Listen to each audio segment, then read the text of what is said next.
Good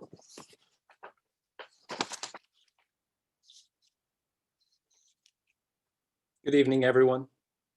Welcome to the Appalachian Trail Conservancy's virtual town hall.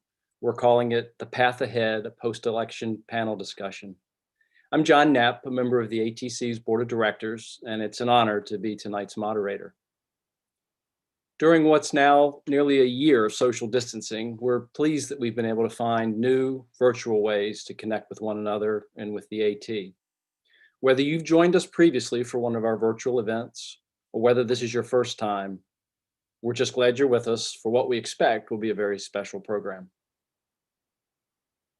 It's taken a lot of passionate and dedicated people over the last 100 years to protect, manage, and advocate for the trail. We thank you for being one of those people and for all the ways that you've advanced our work. The Appalachian Trail started as a vision of an urban planner, Benton Mackay, nearly 100 years ago in October 1921. Through the work of thousands, his vision has become a reality, and the AT is now one of the most famous hiking trails in the world, visited by millions each year. It's the largest contiguous green space in the eastern United States, and a critically important corridor for understanding and mitigating the impacts of climate change. We take great pleasure in knowing that for many, their first serious hike will be somewhere along the Appalachian Trail. It's a place that's inspired people of all ages and all walks of life. As we look to the future and the next 100 years of the Appalachian Trail, we're very fortunate to bring together for you this evening a panel of distinguished guests that I will introduce now. First, our in-house expert on conservation, Laura Belleville, Vice President of Conservation and Trail Management for the ATC. Welcome, Laura. Thanks, John. I'm glad to be here. Next, a renowned leader in the trail community, Sandi Marra, President and CEO with the ATC. Welcome, Sandi. Thank you. I'm really glad to be here tonight. Next, we have a leading advocate, public policy expert and advocate, co-chair of the ATC's President's Leadership Circle, a former Assistant Secretary of Homeland Security, Stewart Verdery, CEO and founder of Monument Advocacy. Welcome, Stewart. Thanks for having me. And finally, our keynote guest. I suspect you all know his official resume pretty well from his time as the VP nominee 4 years ago. He's been a civil rights attorney, a mayor, a lieutenant governor, a governor, the DNC chair, and a senator. But you may not know that he's also an avid outdoorsman, a hiker, a biker, a paddler, with trail named Dog Bowl, U.S. Senator from Virginia, the Honorable Tim Kaine. Welcome, Senator.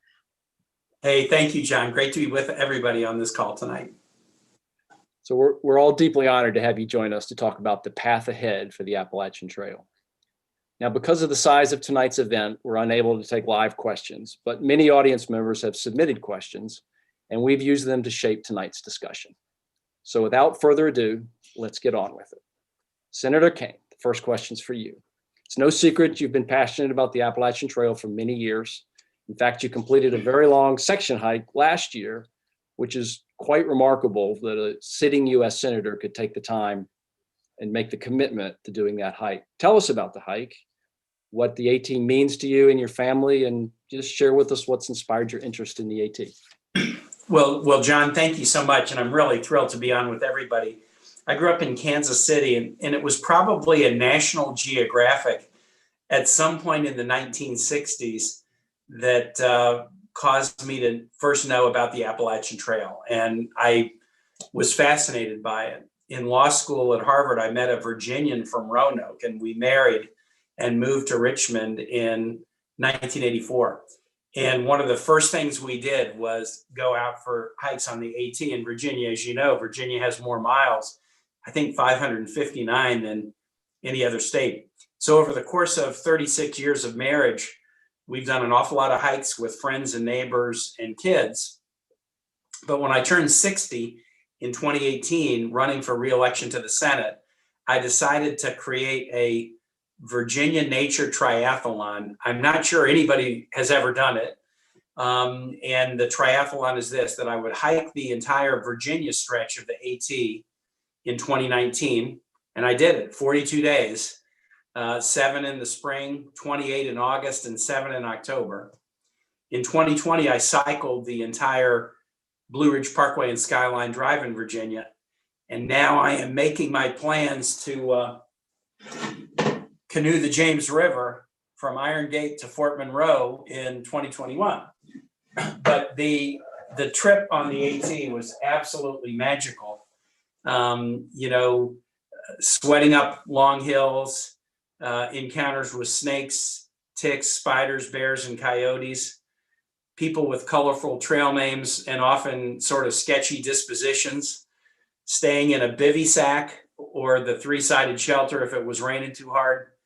28 days in August with record-breaking heat and all the water sources were dried up, and trying to figure out how to do it. I did 2/3 of the AT trip by myself and 1/3 with friends and family, including John came with me for a couple of days. And it really was to celebrate the trips of the past, but also really to recharge my battery. I'd been in public life for 25 years, representing my city, my state, and my country. And I decided at 25 years, I should do something to give myself a recharge. And the AT hike in the summer of 2019 was just, it will be one of the highlights of my life.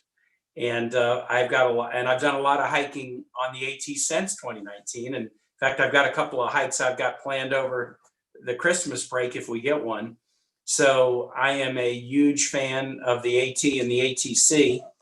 And it's just really, really good to be on tonight to talk to you about how important this work is as we get to the Centennial and plot the next 100 years. Great, thank you. Sandi, did the ATC know the senator was out there? He doesn't get to do much incognito. I didn't know whether you all knew he was there. Well, believe it or not, I learned through Facebook, through the senator's Facebook, that he had been through our neck of the woods. And I live in Harpers Ferry, and my husband and I manage the Blackburn Trail Center for the Potomac Appalachian Trail Club. And I was disappointed because I saw that he had actually made a stop there, and I didn't know that he was coming through. I know that he was saying he just stopped there for a midday water break. But yeah, we get a lot of people through here. This is a really, really popular spot, particularly coming into Harpers Ferry and seeing our headquarters. So it's a popular section. And I want to tell you, Senator, you walk through the roller coaster that my husband built. He was one of the builders, and that was in the 80s when the Park Service acquired, and it took the trail off of close to 40 miles of road walk and put it up on the ridge. And then he and I maintained 3 miles of that. So you walk past blazes that I've painted by my own hands. So Great. Wow. That's amazing. So Stewart, why don't we go to you? I know that you share the senator's passion for the AT, and we'd love to hear about your involvement on the AT and what inspired you to get involved and to continue to work for the AT. Well, he's making me feel like a slacker, unfortunately, with all the projects he's knocked off, but maybe we can always aspire. No, it's been quite an honor to be here with the senator and the folks who run the Conservancy.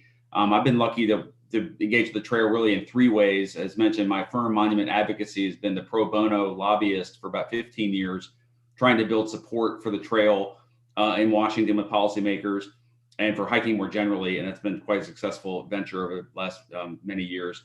Second, I've been on Sandi's President's Leadership Council for a couple of years, helping fundraise and build, thought leadership support amongst the community. And then third, my whole life has been around the trail, whether it was at Woodbury Forest School, off the Shenandoah Park, at Williams College up in Massachusetts, or back at UVA Law School. I try to get down there as much as I can. My wife and I are actually down the trail 2 weeks ago. And the way I think about it is that when you're out there, every moment you get to kind of put away the real world, think about life's more important questions that you really don't have time to deal with in the day-to-day hustle and bustle. And whether that's 1 mile of that feeling or 2,000 miles, it's worth it, and worth it to protect. So it's an honor to be here and talk about how we can do more with the 100-year anniversary coming up here quickly.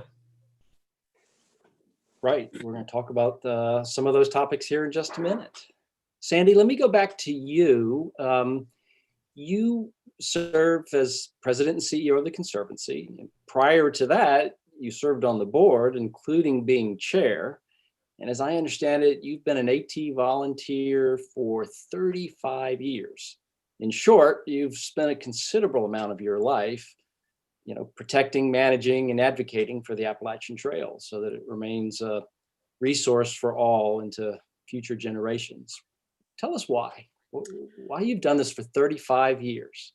Well, thanks. And I keep hearing that, and I'd love to be able to say, and I was only 10 when I started, but unfortunately, that's not the case.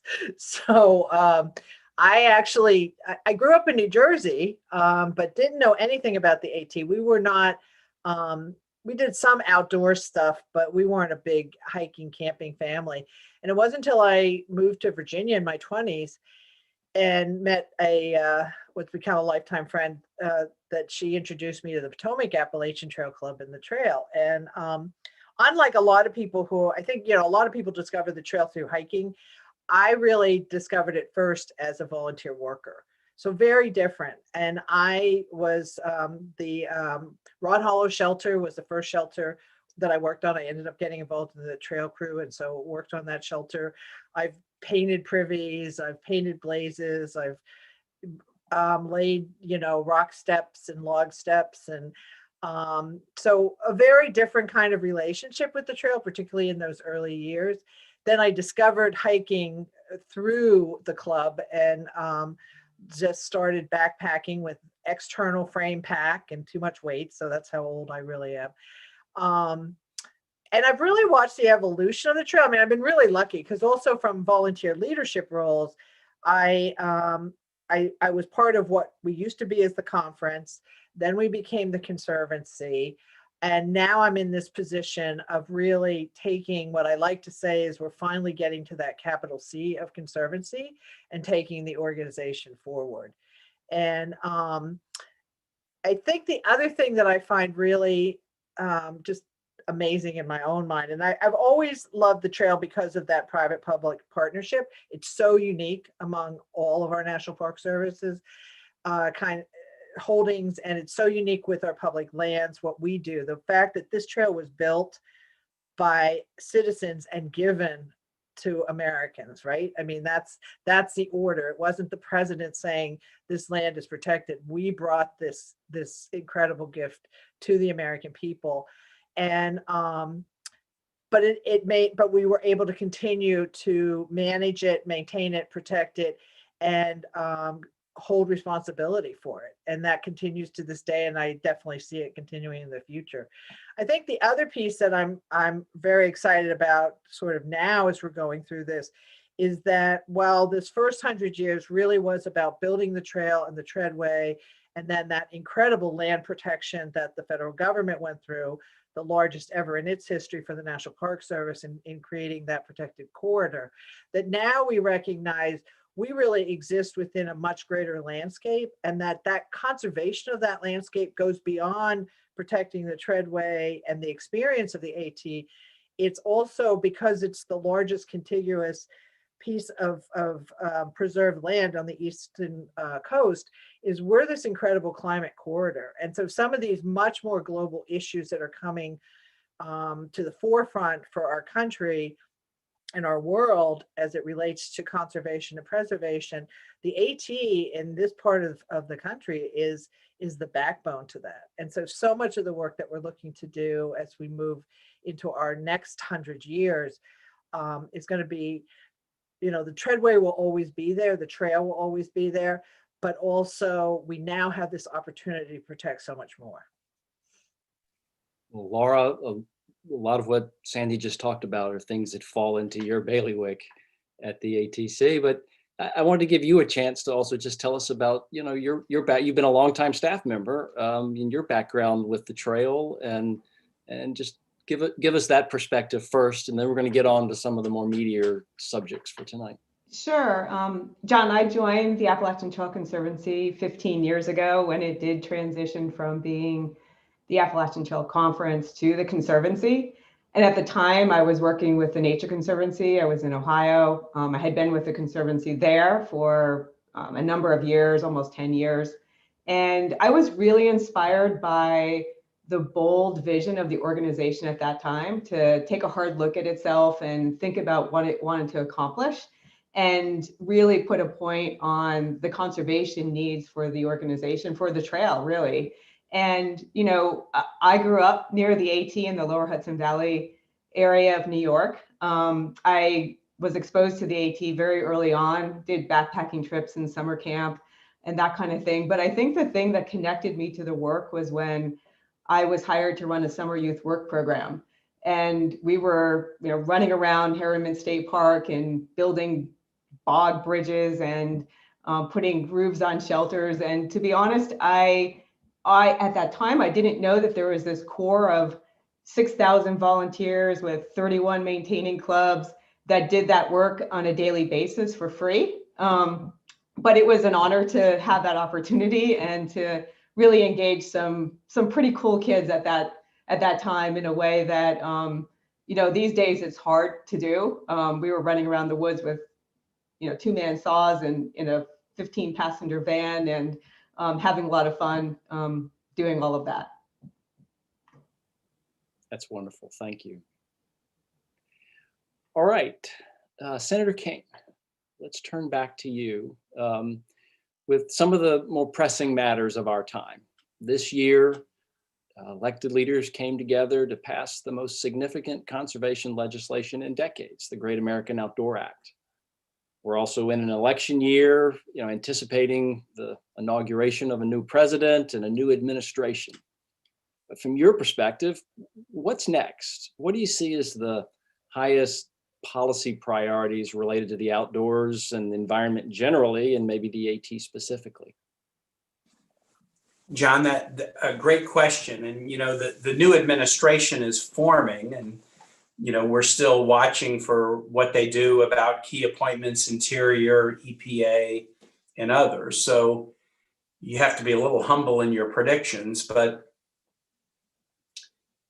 let's just talk about the moment we're living in. I mean, we have lived through 2020, might be one of the most challenging years. Everybody on this call, in your own way, you're worried about your own health of people you care about.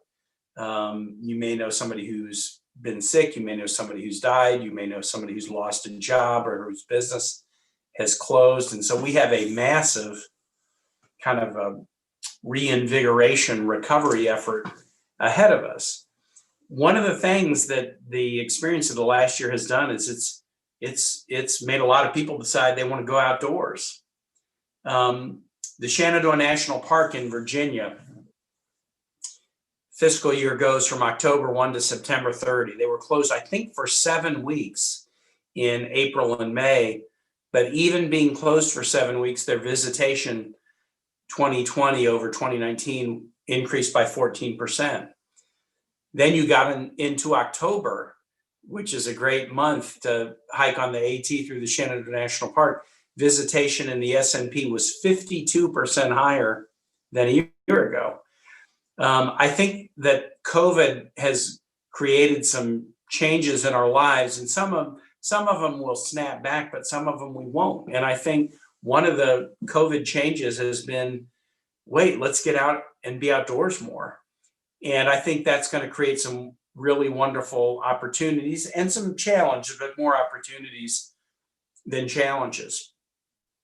The Great American Outdoors Act gives us the opportunity to make some significant investments along the trail, in the S&P, all over the country, and that's great. But I think what we need to do is focus on ways to get people outdoors more.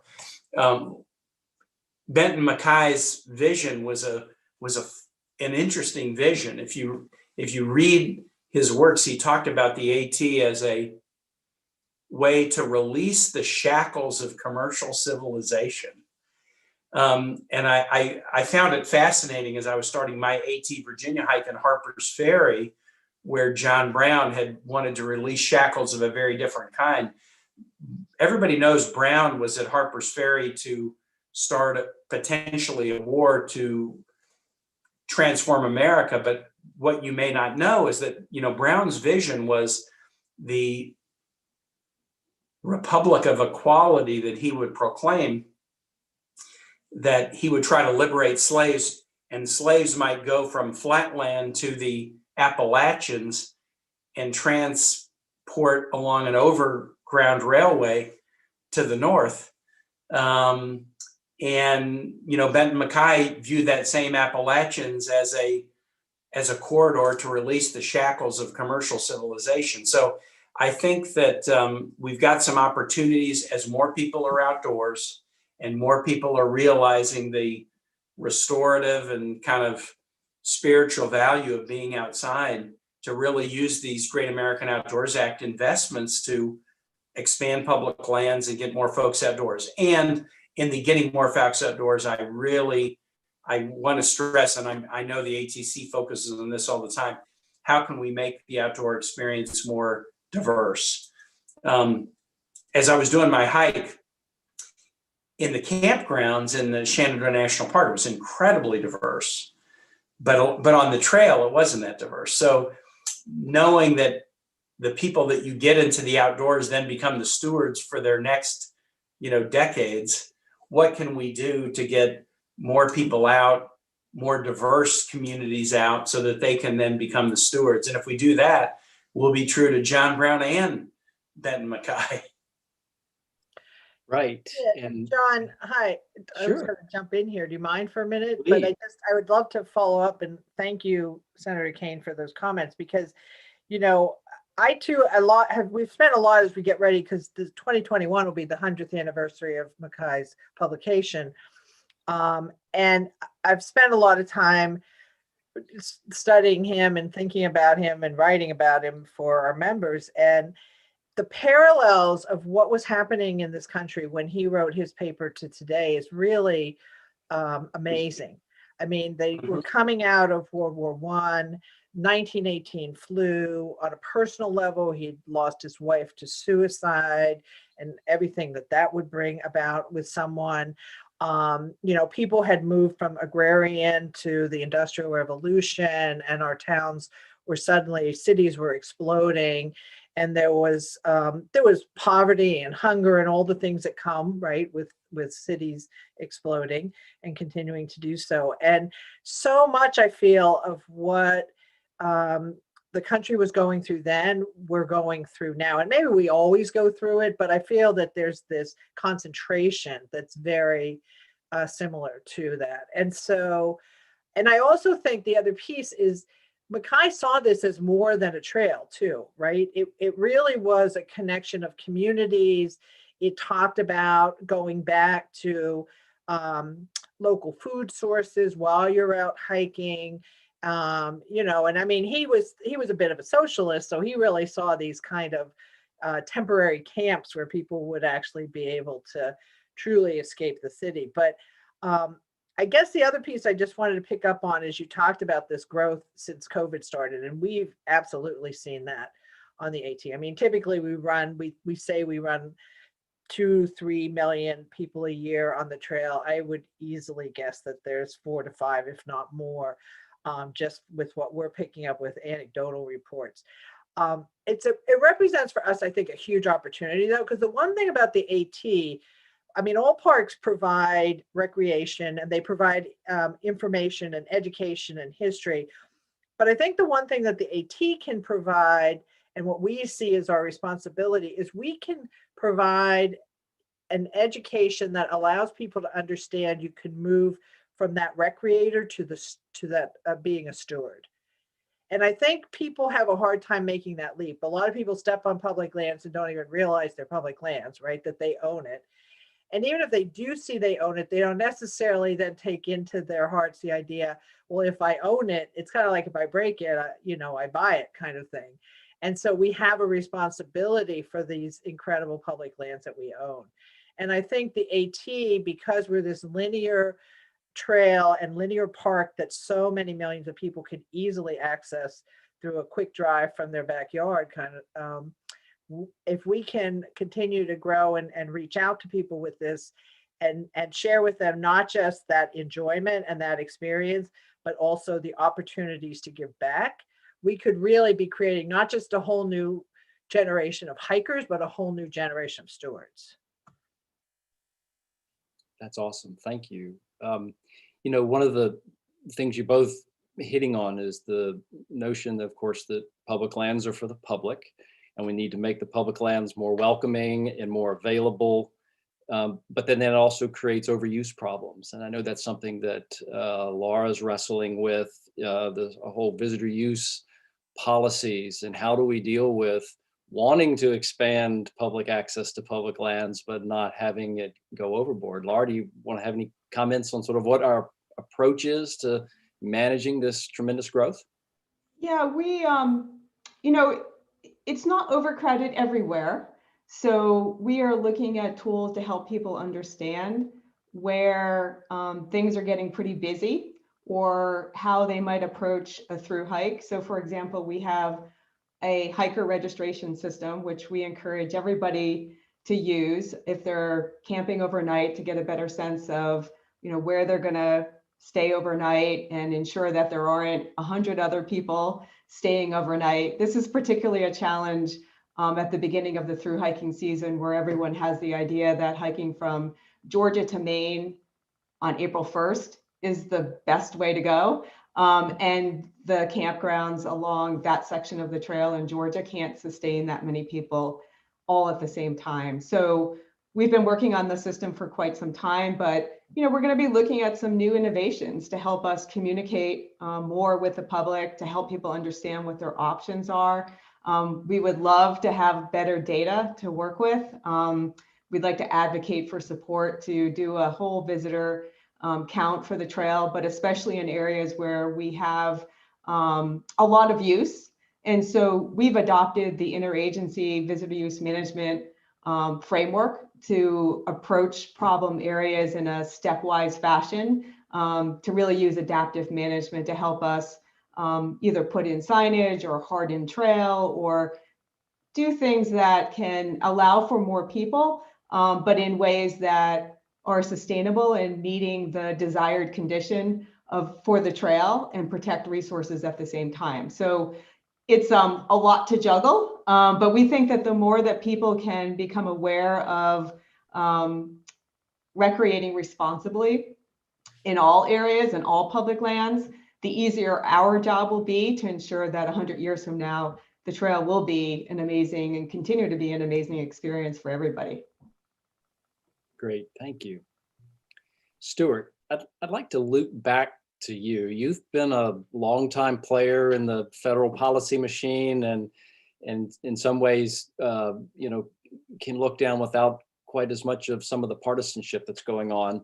What do you see that needs to be accomplished in the next few years, and what can be accomplished? Protecting our outdoor spaces, public lands, conservation. What do you see coming with our new administration? Well, obviously, the past 4 years have probably been maybe the most partisan and divisive time we've had in this country in a long time. But despite that, as was mentioned, we did have a major win with the passage of the Great American Outdoors Act. And, you know, even as we were fighting about other things around climate change and habitat protection and things like that. So, you know, implementing that correctly has got to be job number one moving forward. So that's a great opportunity. I do think that we, you know, can move towards protecting the entire viewshed. And that's going to take, you know, not only Senator Kaine, but bipartisan work, particularly in the Senate. There is a great bunch of supporters of the trail. We're losing Senator Alexander from Tennessee at the end of this year, which is a shame.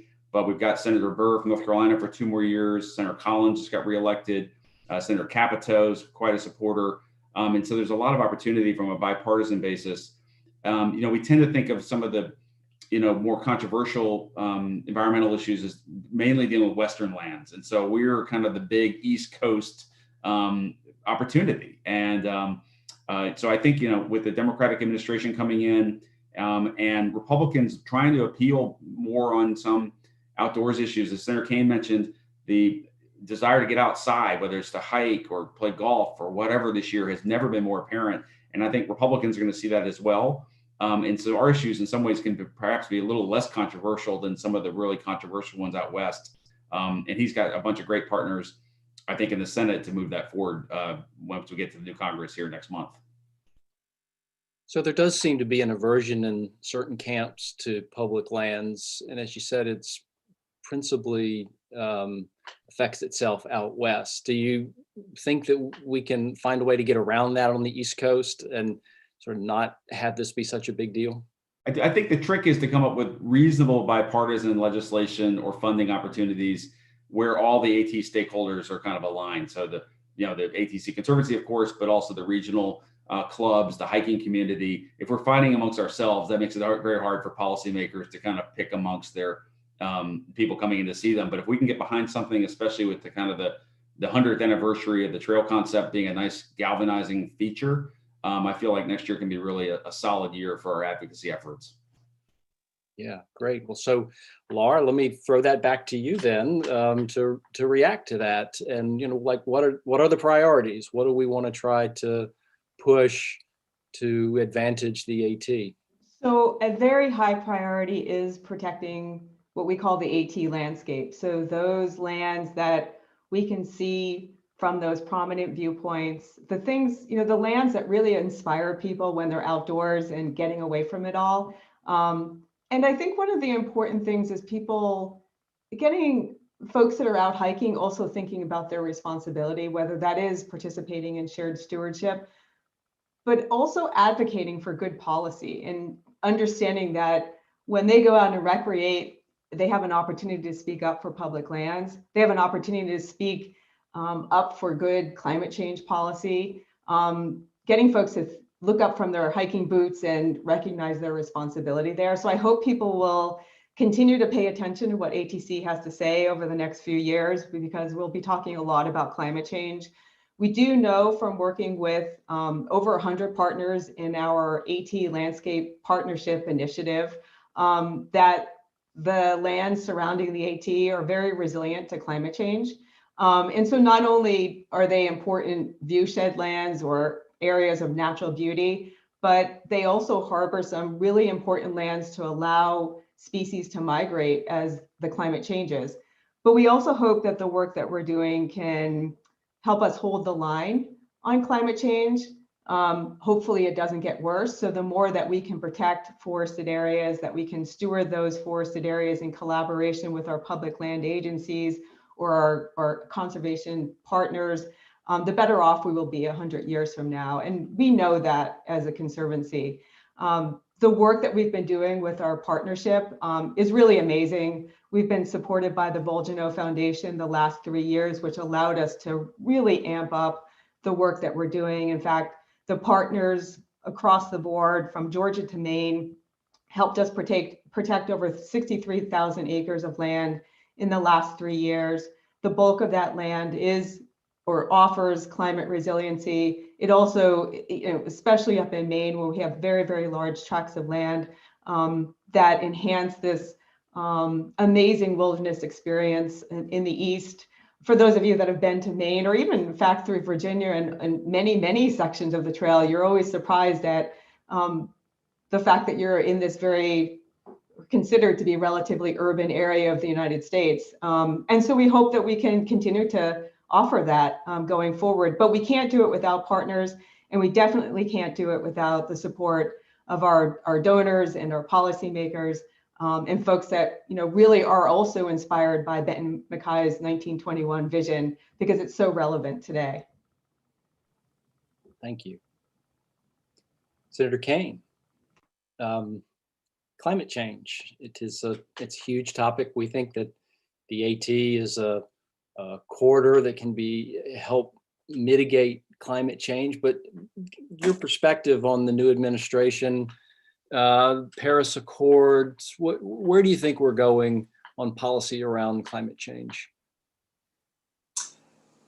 John, I'll be very candid about this. I think that the new administration, Joe and Kamala, are going to take this very seriously. I think we will rejoin the Paris Climate Accord on day one.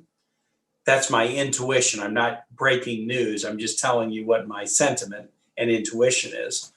The fact that the administration has already announced that John Kerry will be sort of a climate ambassador crossing many portfolios sends a very positive signal. But it's still very, very tough in Congress. I mean, you know, the sad thing was the first climate change related bill that was introduced in Congress was introduced in, I think, 2006, and it was bipartisan. Stewart worked for John Warner. It was the Warner-Lieberman bill on climate change, and dealing with climate change was a bipartisan priority. It was not a partisan one. But by the time I got to the Senate in 2013, the politics around climate had really gone partisan. And, you know, I'll just be very blunt. We have a climate caucus in the Senate. It's not a committee. It's just an opportunity to share the latest research. Not only is it very hard to get Republicans to sponsor climate-related bills, we can't even get Republicans to attend meetings to talk about latest state of the research. And I think it has a lot to do with campaign finance. And, you know, I think the fossil fuel industries have decided to plant their feet on one side of the partisan aisle, not the other. And that really sort of explains an awful lot of climate policy right now. The good news is that there's a lot an administration can do. And the administration can act via regulation. The administration can rejoin an accord like the Paris Accord, which is not a formal treaty that requires Senate ratification. And the administration needs to figure out ways to marshal the energies of young people, Democrat, Republican, Independent, Libertarian, Vegetarian, non-political, who see this as such a critical issue for them. So I think the Biden and Harris administration is going to make climate policy broadly defined a significant cross-cabinet priority. They're going to do what they can from an executive standpoint to make it so. And we're going to have to be creative in Congress. We don't know yet what the lineup of Congress is going to be until after the Georgia Senate races. We're going to have to be creative in looking at opportunities. But the one thing I feel confident about is that American innovation towards a low and no carbon economy will continue to rocket forward. If the US government gets behind that, then the US can be a leader in the world on this. If we don't get behind it, other nations will play more of a leadership role, although American innovators will still be very, very prominent in this. So I hope that we can, through a combination of vigorous executive action, which I'm sure will be taken, but maybe some creative congressional action, I hope we can reassert that America wants to be a leader in the world moving to lower and no carbon economy. It is certainly the problem of our lifetime. Sandi, you looked at one point like you might have wanted to jump in. I want to give you the opportunity if you want to respond to that, or. Well, no, I guess I just, I guess the one thing I'd say is again, in looking at specific to the AT, we've got the chance, I think, to get bipartisan support for protecting these lands. And while we will certainly be talking about science and climate change because it's real and it's true, and it's how, it's one of our values is actually talking about a science-based and truth-based approach to the business that we do. There's lots of other reasons to also protect these lands. There is the recreational piece. There's the viewshed piece. There's the value to the local rural communities. These lands represent watersheds. They represent a lot of things that can in fact cross over, and it just could end up being, just a lucky coincidence. By the way, we've also protected land that is in fact climate resilient. So I think that there's chances for us to and for Stewart and for our people working on Capitol Hill. There's ways that we can talk about this that, again, I think is very unique to the AT versus, say, a land trust that goes out. And that's really important work as well, not to take away from any of that, but they protect a piece of land and it becomes this pristine piece of land that is somewhat closed and it is protected. We're talking about protecting a landscape, but still people are going to find ways to walk on it. There could, other opportunities as it creating new access points to the AT. So lots of other uses connected to communities, helping rural economies through their recreational economy. So lots of things we can talk about. And oh, by the way, we're just also protecting these incredibly resilient lands that still exist out here on the East Coast. John, I want to cut in on what's said, and then I'll cede a lot of my time to the other panelists on this. Sandi's made a really important point. When I was governor of Virginia with 2 Republican legislative houses, what I realized was I think I had 3 priorities where I could count on bipartisanship: land preservation, Chesapeake Bay restoration, and veterans. Those were the 3 priorities during my 4 years as governor. For those non-Virginians, you get 1 term as governor. Those were my 3 priorities as governor where I could pretty much count on getting bipartisan support. And I think Sandi's right that, okay, climate change, okay, land preservation, Chesapeake Bay restoration, which is sort of a land preservation subpoint, and then veterans. Those were the things I always knew I'd get bipartisan support. So if we put the ATC's priorities in the kind of land preservation bucket, I think, whoever controls the Senate after January 5, we've got a chance to do some advances. That's great advice. Thank you. So I'd like to move to what may well be our last question, but I'm going to ask each of the 4 of you to answer it. And we're going to go in this order. Laura, I'm going to let you go first, then Sandi, then Stewart, and Senator Kaine. I'll make you clean up and see if there's anything left to be said. So the final question, the 4 of you represent constituencies that have a role ensuring that the trail continues forever and for all. And right now we're looking back 100 years at the implementation of Benton MacKay's vision. But let's say it's 2120, 100 years from now. So we are doing planning now to think about what does the next century of the Appalachian Trail look like. So someone's looking at 2021 and they're hiking on the AT maybe for the first time. They're inspired and fascinated by the trail. What do you want them to know about this period in AT history?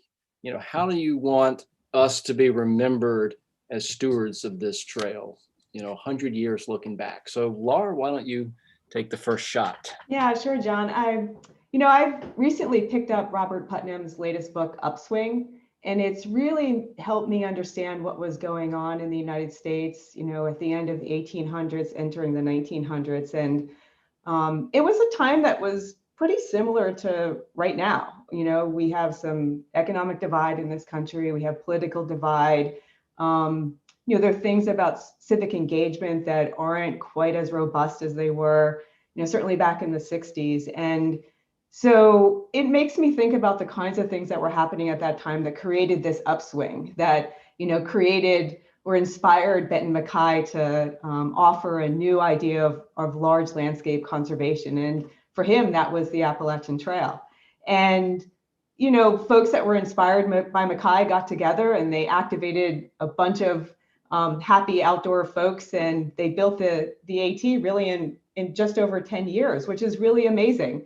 And so as I sit here today, I think about how much people need to come together, because I do believe that 100 years from now that we'll look back and remember what's happening over the next decade as a make or break period to turn the tide really on climate change, or at the very least, like I said, hold the line I think that we'll recognize that during this time and faced with this challenge, people will come back together to make the trail and really the world a better place.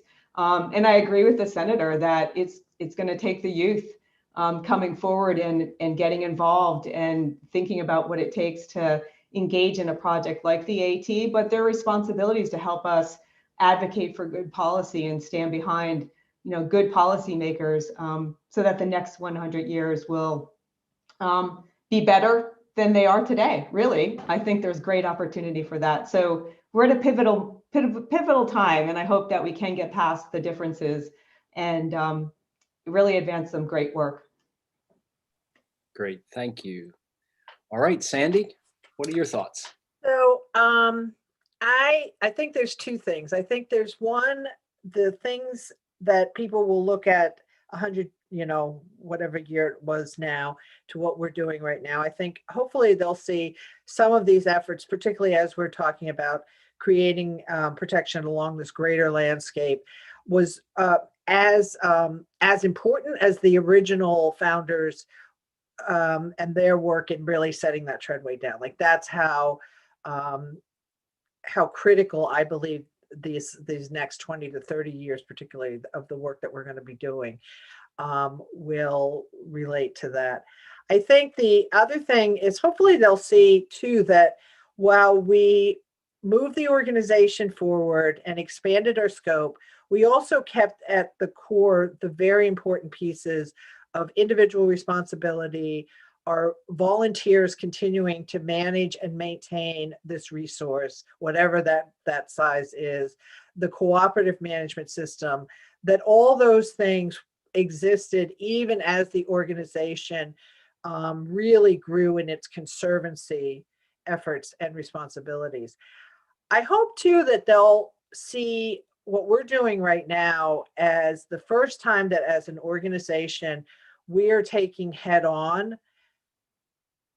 the fact that we need to become much more diverse. I mean, the senator talked about diversity in the campgrounds and with our users, but there is a significant amount of work that we need to do as it relates to the leadership of the organization, from a staff level, from a board level, from all of the partners that work with us within our cooperative management system. And I really hope that this next generation will see that we had those hard conversations, we asked those tough questions, we spent time looking inward and recognizing and acknowledging what we have, with all of our successes of the last 100 years, that there were still some things that were not done well.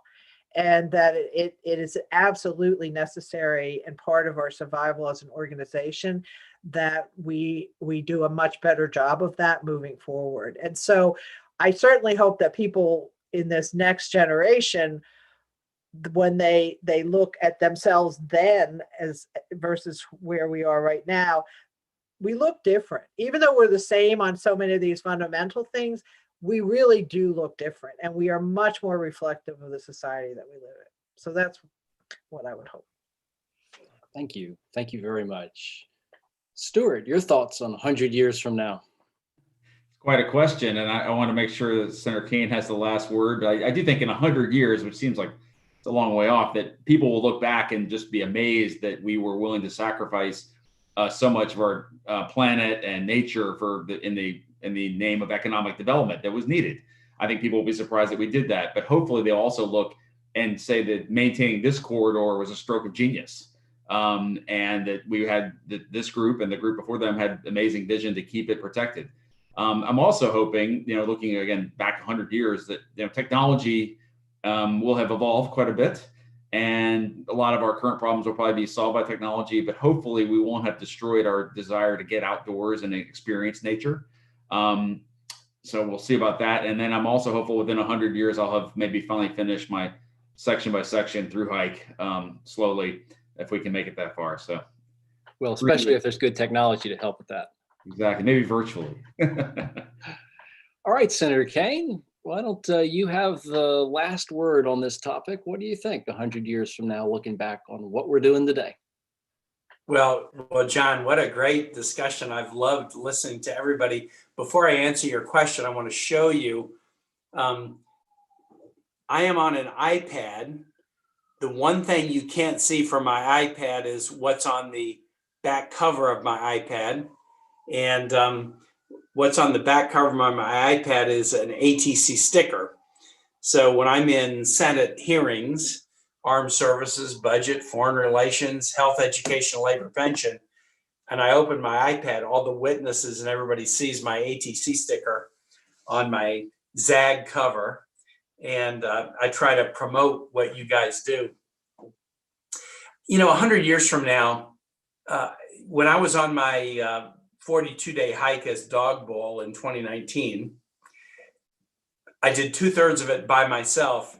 And there were so many days where I didn't see one person. It was in August and the heat was just record breaking and the water sources were dried up. But 1/3 of my hike was with friends like John.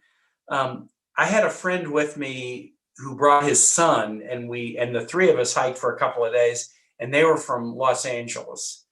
They knew nothing about the Appalachian Trail. They were yoga and Pilates people, who barely knew what to put in a pack.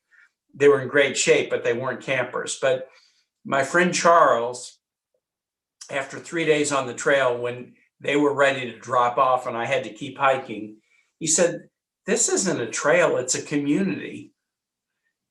Who built the trail? Who maintains the trail? Who built the shelters? Who, like Sandi, brought the stone steps into the shelters? Who lugged a picnic table into the shelters? Who are the shuttle drivers? Who are the hostel operators? Who are the, B&B or, camp store operators? Who were the tiny towns that were in decline until the trail started to pick up? Who took the pictures and put them on social media? Who wrote the articles?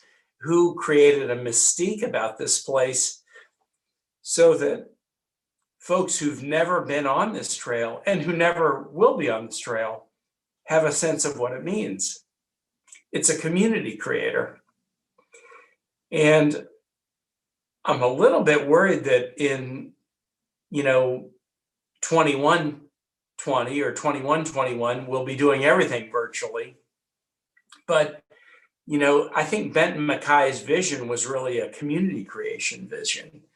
Certainly, let's get outdoors, let's be healthy, let's do local food, let's experience the joys of nature. But, if you look at the course of a human life, I sort of feel like it's how can we create ways to just spend time together?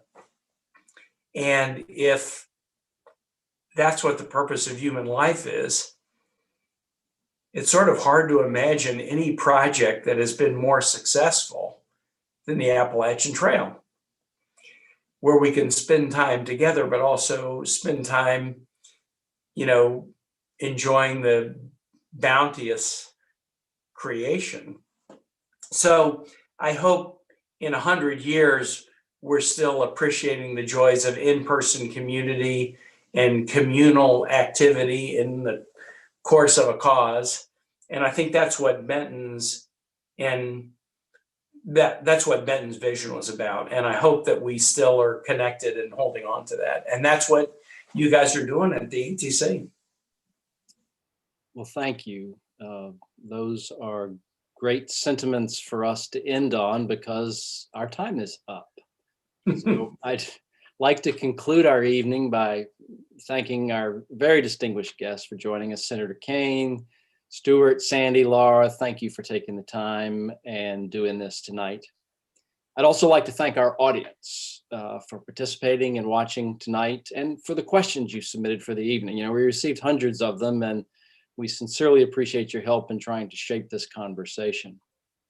And again, on behalf of all of us at the Appalachian Trail Conservancy, we thank each and every one of you for your extraordinary support, and we hope that you'll continue to help advance the great work that we do together. This won't be the last of these events. We look forward to announcing our next series of programs very soon.